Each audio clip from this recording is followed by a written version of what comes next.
In the meanwhile, is trading around that $1,200 per ounce as investors gauge the impact of Fed's QE tapering. Remember, gold fell 3% last week after the Fed said that the U.S. economy was strong enough to scale back its massive bond buying stimulus. On your screens, there is a decline coming in for the Indian gold and silver prices too. I look back at 2013 then on what has been happening in case of the gold and silver prices and what should be expected from 2014. For that, let's get in Prithviraj Kothari from Riddhi Siddhi Bullion.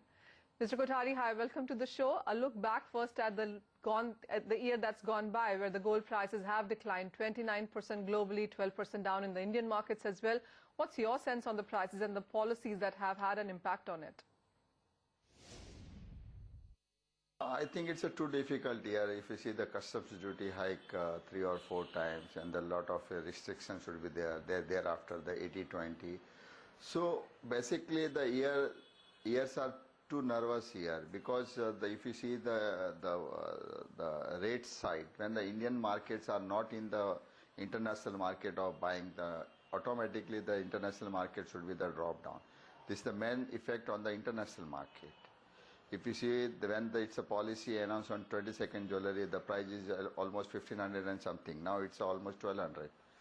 So it's more effect on the each and every jewelers have their lot of the expanding business, and everywhere their showroom. The now lack of consignment, shortfall of a consignment. The artisans are all the unemployment figures are going high because there is no consignment for an exporter also. So it's a lots of difficulty now happening in last 2-3 months. So still I think now yesterday if you heard the statement of the Governor Sahab, they said it will take time for the policy should be clear. I think it's a 2-3 months still going same like that. We all are waiting for that, Mr. Kothari. But even as the government has put a lot of curbs, instances of smuggling have gone up. How do you think the government is looking into it, and what have you seen that impacting the industry in the meanwhile?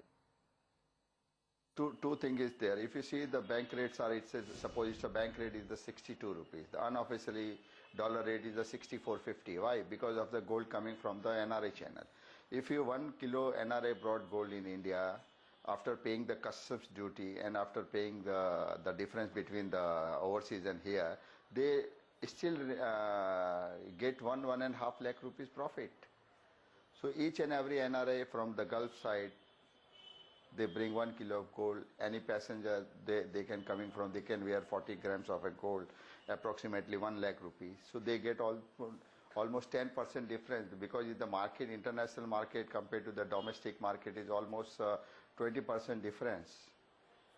So if it's happened, then I think it's a grey market should be more and more coming in the market. After the NRA coming 1.5 lakh, if you see how many flights are coming and how many passengers coming from the Gulf side. I'm talking only of the Gulf side.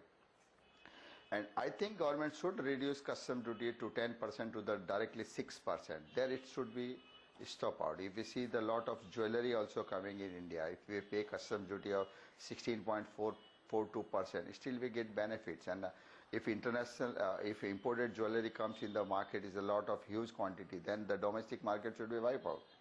So each and everything should be very difficult to be there. If a grey market is coming, lot of goods are coming in the market, then it's a difference between the grey market and the bank costing. It's too different. The grey market and the billing, the rate should be the difference always be.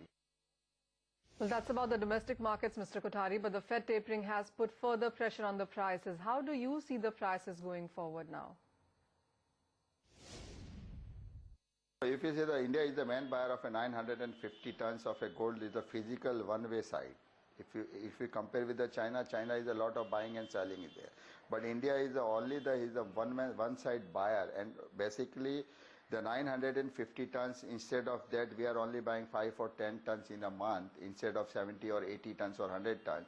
So it's all effect in the international market. If you see the Indian market price, if India is still not bringing the goods or bought the gold or open the policy, the market price should be crashed to below $1,000, because if you see the physical side, only the Gulf, Middle East and the India and Asia and China is the buyer. And if you see the ETF also liquidation is there, constantly the liquidation is still there. So I think gold prices should be dropped down, because no one is the buyer, physical side buyer. Well, as you said, Mr. Kothari, that perhaps it would take a couple of months, even 3 months before the RBI governor and the government can start rolling back those policies that they brought in 2013. What kind of policy stand do you see being taken in 2014 then?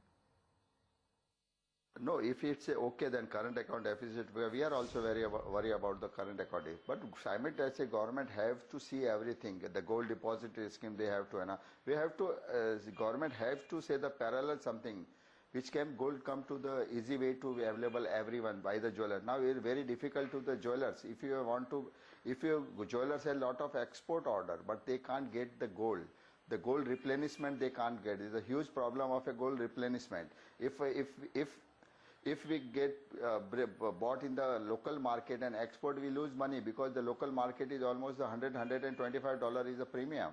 So no one can export the goods. So if you see the data, current account deficit figures are dropped down. The export and import figure both are dropped down because of the lack of availability in the market for export purpose. No one bank have a consignment for export. No one bank replenishment for the gold. No one easy clear no one consignment clear by easy by the customs department. So each and everything hurdle should be there. So the drop down with the both import also drop down as well as the export also drop down. Fair point. And a final question, Mr. Kothari, then. Do you see Asia buying continuing? As you said, China, India, and much of the Asian countries have seen strong physical buying coming in, while the developed world really has been selling into ETFs or even futures. The funds also have redeemed holdings in case of gold. How do you look at balancing both of these? If you see in the India, is the demand is still is a huge demand there, but globally you see the ETF or liquidation. If you see the SBDR, the liquidation constantly there. Now is almost the 800 tons is there. If you see in the globally, whole globally, only the China is the main buyer and Middle East, and this is happening because of the India 10% increase, the duty increasing, and lot of buying from the neighbor country like Bangladesh. If you see the import, their imports should be the higher side, like Bangladesh, like Pakistan, Sri Lanka, Dubai, everywhere. If you see that, and also the Singapore, because there is a huge buying there because they are all supporting with the Indian market because there is a lack of the shortfall of a consignment.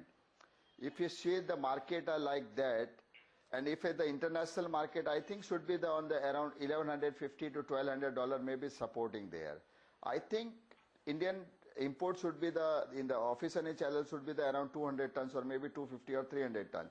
But unofficially like Bangladesh, Pakistan, their import figures are huge. So ultimately the unofficial channel should be, the grey market should be more active.